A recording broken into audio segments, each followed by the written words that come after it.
World's biggest astrology community in Tamil. Online Astro TV, வாழ்வின் வெளிச்சம். Online astro டிவியை கண்டு மகிழுங்கள்.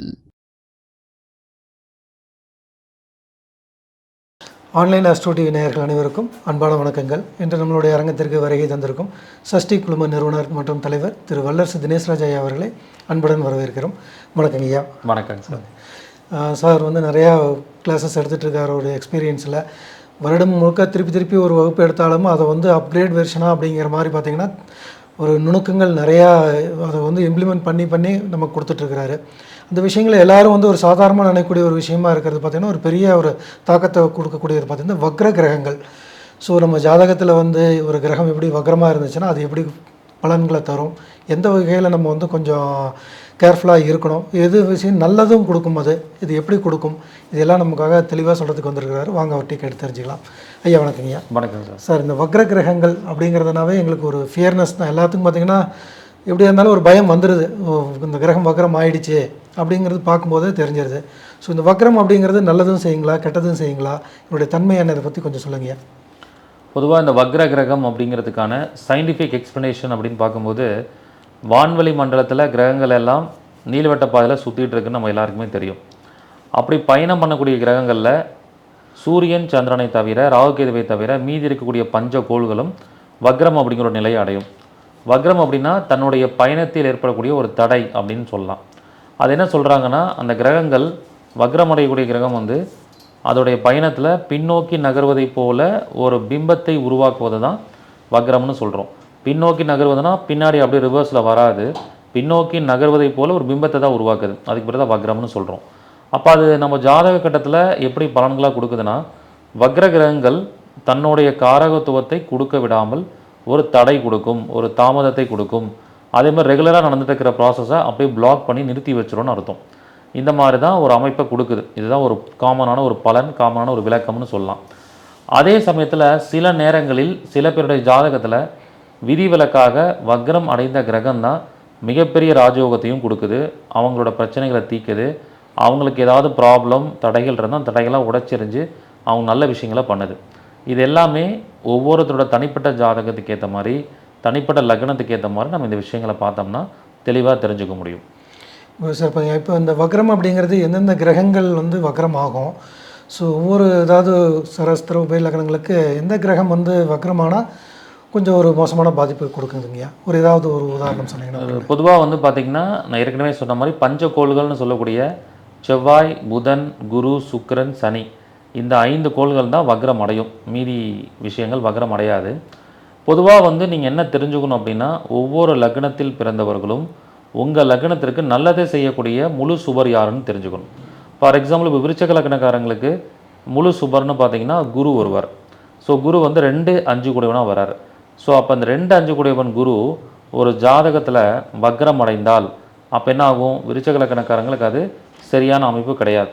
அப்போ குடும்பம் அமைகிறதுல பிரச்சனை, வருமானத்தில் பிரச்சனை, குழந்தை பாக்கியத்தில் ஒரு பாதிப்பை கொடுக்கறது, குலதெய்வ அனுகிரகத்தில் பிரச்சனை கொடுக்கறதுன்னு அந்த பாவ ரீதியான பிரச்சனைகளையும் கொடுக்கும், குருவோட காரகத்துவத்துலேயும் பிரச்சனை கொடுக்கும் அப்படின்னு நம்ம சொல்லலாம். அப்போ யாருக்கு அது கெடுதலை கொடுக்குது அப்படிங்கிறத பார்க்கணும். இதே விருச்சக லக்னக்காரங்களுக்கு பாவி அப்படின்னு சொல்கிறோம். பாவினா அசுபர்னு சொல்கிறோம். அப்படி அசுபர்னா யாரை சொல்லலாம் அப்படின்னு பார்த்தீங்கன்னா புதனை சொல்லலாம். 8, 11 கூடியவர்னு சொல்கிறோம். அப்போ விருச்சக லக்னக்காரங்களுக்கு புதன் வக்ரம் அடைந்தால் அவர் நன்மைகளை செய்வார், பொருளாதாரத்தில் நல்ல மேம்பாட்டை கொடுத்துருவார் அப்படின்னு நம்ம சொல்கிறோம். இந்த மாதிரி ஒரு லக்னத்தில் முழு சுபர் யோகாதிபதியாக இருக்கக்கூடிய கிரகம் வக்ரம் ஆகக்கூடாது.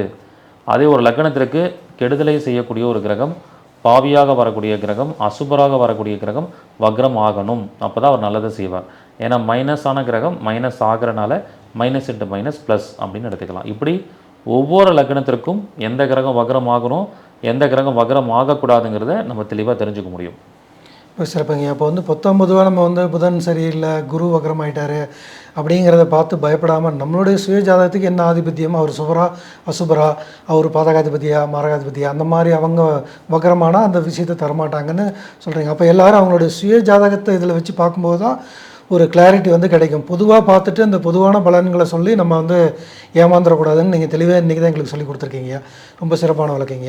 அப்போ இந்த மாதிரி இந்த வக்ரமான கிரகங்கள் வந்து அது எப்படி அதனுடைய நகர்வுகள் இருக்கும், அதனுடைய பார்வைகள் எப்படி இருக்கும், ஸோ பார்வைகள் பலன்கள் எல்லாம் எப்படி இருக்கும், கொஞ்சம் ஏதாவது சொன்னீங்கன்னா பரவாயில்லைங்க. பொதுவாக வந்து வக்ரமான கிரகங்கள் வந்து எப்படி நம்ம எடுத்துக்கணும்னா, வக்ரமான கிரகங்கிறது இந்த பின்னோக்கி நகர்வதை போல ஒரு பிம்பங்கிறனால, இப்போ ஃபார் எக்ஸாம்பிள் ஒருத்தங்களுக்கு கடகலக்கணக்காரங்களுக்கு சுக்கிரன் வக்ரமாக இருக்குது. அந்த சுக்கிரன் வந்து 8ஆம் இடத்துல போய் வக்ரமாகிறாருன்னா, அப்போ ஒரு 7ஆம் இடத்துல இருந்து பலன் கொடுக்குற மாதிரியான ஒரு விஷயத்தை வந்து நம்ம உருவாக்கி தெரிஞ்சுக்கணும். அப்போ வக்ரம்னாலே அந்த கிரகம் பின் வீட்டிலிருந்து பலன் கொடுக்கும் அப்படின்னு அர்த்தம். அப்போ பின் வீட்டிலேருந்து பலன் கொடுக்கும்போது அதோட பார்வையும் பின்னாடி வீட்டிலிருந்து தான் அதோட பார்வையை நம்ம எடுத்துக்கணும் அப்படின்னு நம்ம பார்க்குறோம். ரெண்டாவது விஷயம் என்ன அப்படின்னு பார்த்தீங்கன்னா, இந்த வக்ரமான கிரகம் வந்து ஒவ்வொரு கிரகத்துக்கு ஏற்ற மாதிரியும் அது செயல்படும், அந்த ஆதிபத்தியத்துக்கு ஏற்ற மாதிரியும் செயல்படும். அதே மாதிரி இந்த வக்ர கிரகத்தோட பலன்களை நம்ம எந்த நேரங்கள் அதிகமாக அனுபவிக்கிறோன்னா, அந்த கிரகத்தோட தசாபுக்தி காலங்களில் அதிக அளவில் நம்ம அனுபவிப்போம். அது மட்டும் இல்லாமல் ஒரு கிரகம் வக்ரமானால் அதே கிரகம் கோச்சாரத்தில் வக்ரமாகும் பொழுது அதற்கு உண்டான பலன்களை வந்து நீங்கள் அதிக அளவில் அதை ஃபீல் பண்ணுவீங்க, அனுபவிப்பீங்க. ஸோ இப்படி தசாபுக்தி கோச்சாரத்தில் வக்ர கிரகங்களுடைய தாக்கம் வந்து ரொம்ப அதிக அளவில் வெளிப்படும். இப்போ நீங்கள் கேட்ட பிறகு எங்களுக்கு ஒரு கொஸ்டின் வருதுங்க. இப்போ வந்து எங்களுக்கு குரு வந்து ஜனன ஜாதகத்தில் வந்து வக்ரமில் நல்லா இருக்கிறாரு. ஸோ இப்போ கோச்சாரத்தில் அவர் வந்து வக்ரமாக போகும்போது எங்களுக்கு அந்த பாயிண்ட் ஆஃப் வியூவில் வந்து நெகட்டிவாக நடக்க வாய்ப்பு இருக்குங்களா? இது எப்படி நாங்கள் எடுத்துக்கிறதுங்க? பொதுவாக வந்து எப்படி எடுத்துக்கணுன்னா, ஒரு ஜாதகத்தில் ஒரு கிரகம் வக்ரமாக இருந்தால் அதே கிரகம் வக்ரம் ஆகும் பொழுது அது நல்ல பலன்களை கொடுத்துருது. அதே வக்ரமாக இருக்கிற கிரகம் கோச்சாரத்தில் வக்ர நிவர்த்தி ஆகும்போது நல்ல பலனை கொடுக்குறத நிறுத்திடும், கெடு பலன்களை கொடுக்க ஆரம்பிச்சிடும். அதே மாதிரி ஒரு ஜனன ஜாதகத்தில் வக்ரமே கிடையாது அந்த கிரகம்னா, அவங்க கோச்சாரத்தில் வக்ரமாகும் போது என்ன ஆகுது அப்படின்னா பிரச்சனைகளே கொடுக்குது. ஸோ இதுக்கு நாங்கள் என்ன பண்ணுவோன்னா, பொதுவாக ஒரு நல்ல காரியம் தொடங்குறீங்க, ஏதாவது ஒரு ப்ராசஸ் பண்ண போகிறீங்கன்னா கிரகம் வக்ரமாக இருக்கும்போது சில பேர் பண்ணக்கூடாது, வக்ர நிவர்த்தி ஆனதுக்கப்புறம் தான் பண்ணணும். ஆனால் அவங்க ஜனன ஜாதகத்தில் நிறைய கிரகம் வக்ரமாக இருக்குது, குரு சனி வக்ரமாக இருக்குன்னா அவங்க கோச்சாரத்தில் எப்போல்லாம் குரு வக்ரமாகுதோ எப்போல்லாம் சனி வக்ரமாகுதோ அப்போ ஒரு நல்ல காரியத்தை பண்ணிங்கன்னா அது நிலையாக அவங்களுக்கு லாங் டைமாக வரும். இப்படி நிறைய சூட்சமங்களை வந்து நம்ம தெரிஞ்சுக்கணும். ரொம்ப சிறப்புங்க. அப்போது கோச்சாரத்தில் வக்ரம் அந்த மாதிரி இருக்கிற சமயத்தில் ஏதாவது பரிகாரங்கள் ஏதாவது இருக்குங்களா? எந்த மாதிரி நம்ம கொஞ்சம் தற்காத்து கொள்ள முடியும், அதை பற்றி ஏதாவது சொல்ல முடியுங்களா ஐயா? பொதுவாக அந்த வக்ரங்கிறத நம்ம என்ன சொல்கிறோன்னா, வக்ரம் அடைந்த கிரகம் அப்படியே வக்ரமாகவே நிலையாக இருக்க போகிறதில்ல. அது என்னாகும், திரும்பி ஒரு குறிப்பிட்ட காலத்துக்கு அப்புறம் வக்ர நிவர்த்தி ஆகுது. அப்போ ஒரு விஷயத்தை செஞ்சுட்டு அது ரிவர்ஸில் எடுக்கிற மாதிரியான ஒரு விஷயத்தை நம்ம பண்ணிட்டா அதான் வக்ரத்துக்கான ஒரு பரிகாரம் அப்படின்னு நம்ம சொல்லலாம். ஸோ ஃபார் எக்ஸாம்பிள் இப்போ குரு வக்ரமாக இருந்தால் அதுக்கு அற்புதமான பரிகாரம் வந்து நகையை அடமானம் வச்சு திருப்பி மீட்கிறதுன்னு அர்த்தம். நம்மள்ட்ட இருக்கிற நகையை என்ன பண்ணுறோம், போய் ஒரு பேங்க்கில் அடமானம் வைக்கிறோம், திரும்பி அதை மீட்டுறோம். ஸோ அந்த மாதிரி ஒரு குரு வக்ரத்துக்கு ஒரு சிறப்பான பரிகாரம். புதன் வக்ரமாக இருந்தால் உங்கள் பேரையை ரிவர்ஸில் எழுதுங்க. புதன் அப்படின்னா பெயர், புதன் அப்படின்னா எண்கள், புதன் அப்படின்னா நியூமெரிக்கல் வேல்யூ, லெட்டர்ஸ்ன்னு சொல்லி அர்த்தம், எழுத்துன்னு அர்த்தம். அப்போ உங்கள் பேரை ரிவர்ஸில் எழுதுறது ஒரு சிறப்பு பரிகாரம். சுக்கிரன் வக்ரமாக இருக்கா, உங்களுக்கு கார் ஓட்ட தெரியுன்னா உங்கள் காரை எங்கேயாவது கிரவுண்டு பக்கம் எடுத்துகிட்டு போயிருங்க. அடிக்கடி சுக்கிர ஓரையில் உங்கள் காரை ரிவர்ஸை எடுத்து ரிவர்ஸ் கியரை போட்டு ரிவர்ஸில் அடிக்கடி ஓட்டி பாருங்கள். இதெல்லாம் வந்து ஒவ்வொரு கிரகத்துக்கும் வக்ரத்துக்கான ஒரு சிறந்த பரிகாரம். சனி வக்ரமாக இருக்கா, ஒரு 6 ஸ்டெப் பின்னாடி ரிவர்ஸில் நடந்து போங்க. இப்படிலாம் பண்ணிங்கன்னா ஒவ்வொரு கிரகத்தோட வக்ரத்தோட சூழ்நிலையை நிச்சயமாக சமாளிக்க முடியும். ரொம்ப எளிமையாக ரொம்ப சூட்சமமான நிறைய விஷயங்கள் சொல்லி கொடுத்துருக்கீங்க. இதை வந்து கேட்கணுன்னு எங்களுக்கு ரொம்ப ஆர்வமாக இருக்குது. ஏன்னா நாங்கள் ஒரு ஆதிபத்திய ரீதியாக ஒரு காரியத்தை பண்ணிகிட்டு இருந்திருப்போம். ஸோ அந்த கிரகம் வந்து ஜனன ஜாதகத்தில் நல்லா தசாபுத்தி நல்ல இடத்துல தான் இருக்கும். இப்போ இந்த குறிப்பிட்ட ஒரு ஷார்ட் டேர்மில் வந்து இங்கே வக்ரமாக இருக்கும்போது அது தெரியாமல் நாங்கள் போய் அதை செஞ்சு மாட்டிக்குவோம். ஸோ அப்போ இதெல்லாம் தெரிஞ்சுக்கணுன்னு எங்களுக்கு அந்த விழிப்புணர்வு கண்டிப்பாக தேவைப்படுதுங்கய்யா. ஸோ அப்போ இதை பற்றியான வகுப்புகள் இதை எடுக்கிறீங்களா, எப்போ எடுக்கிறீங்கன்னு சொன்னீங்கன்னா எங்களுக்கு கொஞ்சம் நல்ல ஒரு இன்ஃபர்மேஷனாக இருக்குங்கய்யா. இது ஆக்சுவலி வந்து இந்த வகுப்பு வந்து பார்த்திங்கன்னா நம்மளோட பயிற்சி மையத்தின் சார்பாக மிக குறைந்த கட்டணத்தில் 500 ரூபீஸ் கட்டணத்தில் பிடிஆர் ஜாதக ஆராய்ச்சி வகுப்பாக எடுக்க போகிறேன். இது ஒரு 48வது வகுப்புனே சொல்லலாம். கிட்டத்தட்ட வந்து நம்ம ஒரு 4 வருடங்களாக இந்த வகுப்புகள் பண்ணிகிட்ருக்கோம்.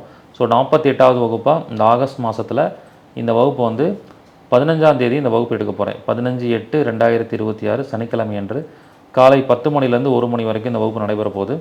விருப்பம் இருக்கிறவங்க அத்தனை பேரும் கலந்து கொள்ளலாம். ஏன்னா ஒரு ஜாதகத்தில் வக்ரம் இருக்கும், உங்கள் ஜாதத்தில் இருக்கும், அல்லது உங்கள் குடும்ப நபர்கள் ஜாதத்தில் இருக்கலாம்.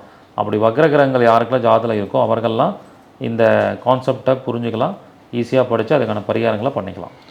ரொம்ப மிக சிறப்பான விளக்கங்கய்யா. அதுபோக மிக ஒரு எளிய கட்டணத்தில் வந்து ஒரு 3 மணி நேரம் வகுப்பு வந்து எங்களுடைய நலன் கருதி எடுக்கிறதா சொல்லியிருக்கீங்க. இந்த மாதிரி ஒரு அரிய தகவலும் ஒரு நல்ல ஒரு கிளாஸும் எங்களுக்காக கொடுக்க காத்திருக்கும் உங்களுக்கு எங்களுடைய ஆன்லைன் ஆஸ்ட்ரோ டிவி நேயர்கள் சார்பாக நன்றியை தெரிவித்துக் கொள்கிறோம். நன்றி, வணக்கங்கய்யா. நன்றி, வணக்கம். வாழ்க வளமுடன்.